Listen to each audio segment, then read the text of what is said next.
Magandang gabi po, Pilipinas, at magandang umaga sa mga nanonood sa atin na nasa labas po ng Pilipinas. Pag-usapan muli natin itong mga problema ni Sara Duterte at ng kanyang asawa na si Mans Carpio. Unang-una, good news po ito. Dinismiss po ng Regional Trial Court yung petisyon ni Attorney Manasseh Carpio na gusto kasi ipatigil yung investigasyon ng House Justice Committee. Ayaw kasi nila mabubulgar yung kanilang pagnanakaw yung kanilang pagkulimbat sa kaban ng bayan. Na-dismiss na po yan. Ibig sabihin, hindi kayo kinampihan ng Regional Trial Court. Hindi pinagilan ng Regional Trial Court yang kahilingan ninyo na itigil ng House of Representatives yung investigasyon dyan. O ito basahin ko lang para hindi tayo magkamali. RTC o Regional Trial Court dismisses petition versus House impeachment proceedings, denies bid to stop Justice Panel. Uy, sa pool. Paano ba naman kasi? Itong kampon ni Sara Duterte, sama mo rin yung asawa niya, panayhanap ng technicalities para hindi mabulgar yung kanilang pagnanakaw, para hindi sila masilip, para pigilan yung paglalabas ng kanilang mga bank records ng kanilang mga transactions. Pigil na pigil. Tago ng tago kung ano-anong mga sinasite yung batas, kesyo bank secrecy law, kesyo privacy law, etc. Ginawa po yung mga batas na yan para hindi protektahan. Baliktad ginawa po yung batas na yan para hindi protektahan. Ulitin ko lang hindi yan ginawa para protektahan yung mga illegal activities. Tapos, kayo itong allegedly, actually hindi allegedly kasi may mga COA reports may mga records ng bangko na-engage into illegal activities. Tapos magtatago kayo sa mga batas na yan. Aba, hindi pwede yan. Hindi kayo pinapanigan ng korte Malinaw na malinaw. Quezon City Regional Trial Court or RTC has dismissed a petition seeking to stop the House Justice Committee from proceeding with impeachment-related actions, ruling that the lower court had no jurisdiction to interfere with the constitutional powers of the House of Representatives. Malinaw na malinaw. Nirerespeto po ng korte yung karapatan ng House of Representatives. Constitutionally guaranteed yan. Ginagarantiya po yan ng ating konstitusyon na mag-initiate ng impeachment. Magsagawa ng hearing para matiyak kung meron bang probable cause. Walang pakialam po ang korte dyan. Yan po ang sinasabi ng kanilang desisyon. Dito po sa 5-page order, may petsa po na May 6, bago-bago pa ito 2026. RTC Branch 81 Presiding Judge Madonna Echeverry denied the petition na isinampa po ni Attorney Manasseh Carpio, yung asawa po ni Sara Duterte. Natatandaan nyo yan, linag natin yan yung tumakbo sila sa Regional Trial Court para pigilan yung paglalabas ng mga dokumento na yan. Pero wala sila nagawa kasi nag-proceed pa rin po yung hearing dyan sa House of Representatives at dyan na nga natin nakita yung 6.7 billion pesos na total transactions at yung mga aligasyon ni Trillanes na-confirm ng AMLC o ng Anti-Money Laundering Council. Hindi nagawa yan nila Manasseh Carpio. Ito finally po may desisyon na po ang korte. Carpio lawyers, kasama din po pala sa nagpetisyon na yan. GPP against Speaker Faustino Boji D, Justice Committee Chairperson Jervin Luistro at CBIR Commissioner Charito Mendoza. Ayan kala nyo lagi kayo papanigan Kala nyo lagi kayong kakampihan sa kalokohan ninyo pahiya kayo ngayon. Takbo kayo ng Korte Suprema na naman. Pero nag-request na kayo ng petition dyan, di ba? TRO na request nyo sa Korte Suprema. Anong petsa na nabulgar na yung mga dokumento na yan. Nasaan na yung TRO na yan? Hindi ini-issue yan ng Korte Suprema. Patunay lang yan na harapin nyo yung batas. As simple as that Bakit kayo magtatago sa technicalities? Total, ini-insist ng grupo ninyo, malinis si Sara Duterte, walang illegal activities, wala silang ninakaw, sabi pa ni Kitty, kilala ko ang ate ko, hindi yan magnanakaw. Then, patunayan nyo, as simple as that.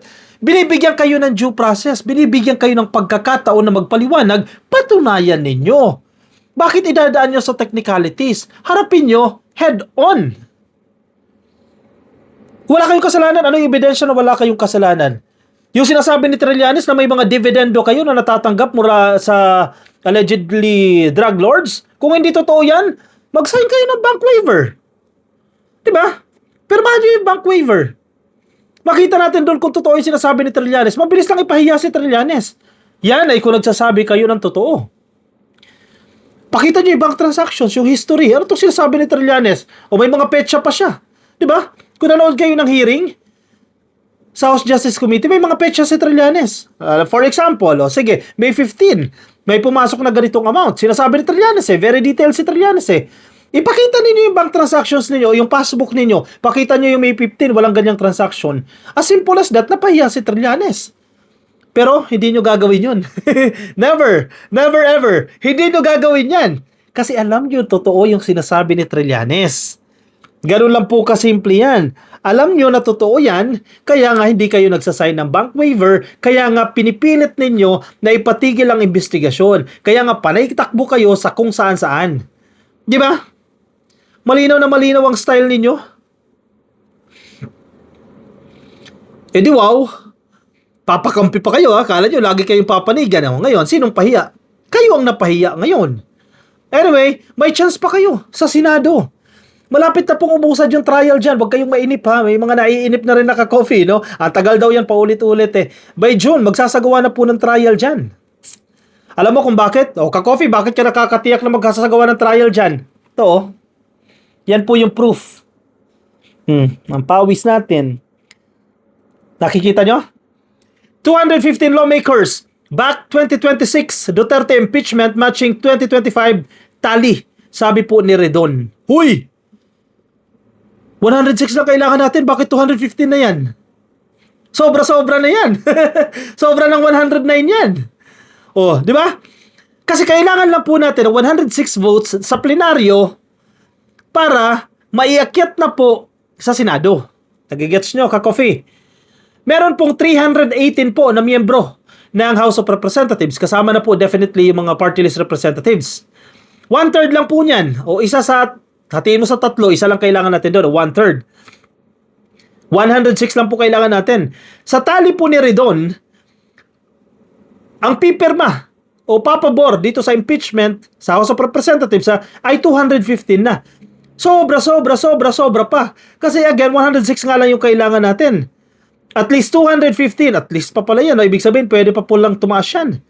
At least 215 lawmakers have signaled support for Vice President Sara Duterte's impeachment. Sabi po ni Bicol Saro Representative Terry Redon. Ngayong araw po ng Webes, matching last year's tally and underscoring momentum across party lines to support the complaint. Sige, ipaliwanag natin yan. May dalawa tayong kinukumpara dyan. Yung 2025 impeachment, kasi may boto na po yan 2025, di ba? Ang dami din, more than 200 votes po yan. And 2026 na impeachment case na based on their computation, papalo po ng 215 yung boboto pabor sa impeachment. Bakit may ganyang comparison, ka-coffee? Kasi, alam nyo ba, mataas ang rating ni Sara Duterte mga previous months, di ba? Maraming mga politiko dyan sa House of Representatives, mga paro-paro. Mga political butterflies. Alam niyo ibig sabihin ng political butterflies? Sila yung pagpalubog na yung bangka, lilipat. Walang paninindigan, walang prinsipyo. Political survival. Parang may nasaktan sa walang prinsipyo mga politiko. Ka-coffee, masyado ka namang harsh. Ano nila yan? Way of survival. Paraan nila yan para mabuhay. That's politics. So sige, tanggapin na natin yan. Kinakailangan nilang lumipat ng kabilang bangka para mabuhay o para mag-exist, or else machuchugi sila sa kanilang posisyon. So ito mga political butterflies, during the period, yung previous months natin na medyo mataas si Sara Duterte, nabahag po. iba yung bayag Naduwag po itong mga mambabatas na yan. May mga partido, hindi natin makakalimutan yan, na medyo kumalembang. Ano ba, papabor ba tayo kay Sara o hindi? Kasi mukhang si Sara magiging presidente kasi mataas siya sa rating. Wag na tayo pumabor sa impeachment. Kasi pag nanalo si Sara, baka gantihan tayo niyan. Sira ang karir natin. Dumating tayo sa ganung punto. Kaya nga medyo naging alangan yung impeachment dyan recently, naku po, tuloy-tuloy yung pagbulusok ni Sara Duterte. Ibig sabihin, pagbagsak. So ito mga paru-paro na yan, naisip nila mukhang walang chance na si Sara. Balik na tayo doon sa boto. Iboto na ulit tayo pabor. Kasi mukhang hindi naman siya magiging presidente, hindi tayo mababalikan yan. Yan po yung nangyari. Ngayon, bagsak na naman si Sara. Statistically, tayo na siya kay Raffy Tulfo. Diba? Hindi pa nag-aano si Tulfo dyan, pero mataas na yung kanyang rating. So, medyo nagigising na naman. Yung mga political butterflies, sige, nanimbang na naman. Kaya pumalo yan sa 215 votes. At least. Close yan doon sa boto noong 2025. Noong 2025, bago pa, syempre, hindi pa nagdideklara si Sara Duterte that time. Ibang usapin pa po yan, di ba? Malalaman mo talaga kung sino itong mga politiko. Though yung iba, natalo. Kasi noong 2025, nagkaroon tayo ng eleksyon. May mga bumoto pabor sa impeachment na hindi na nakatawid. Ibig sabihin, natanggal. O hindi na po na-re-elect. Wala na sa posisyon. Sabi po ni Redon, the vote count emerged after consultations with lawmakers. O, ibig sabihin, nag-uusap na pala sila ka-coffee. Malamang. Sigurado, mag-uusap yung mga yan. Mabilis lang naman yan eh. May listahan tayo. Ito mga listahan ng mga babata. So ano ka? Boboto ka ba o hindi? Check. Normal yan. Consultation. He did not detail how the talks unfolded, saying what he cited were only general numbers. Pwedeng tumaas, pwedeng bumaba. The consultations, we are now at around 215 House members supporting the impeachment of Vice President Sara Duterte. Sabi po niya sa mga reporter sa pamamagitan po ng isang Viber message. Only 106 votes are needed to elevate the charges to the Senate, which will act as an impeachment court.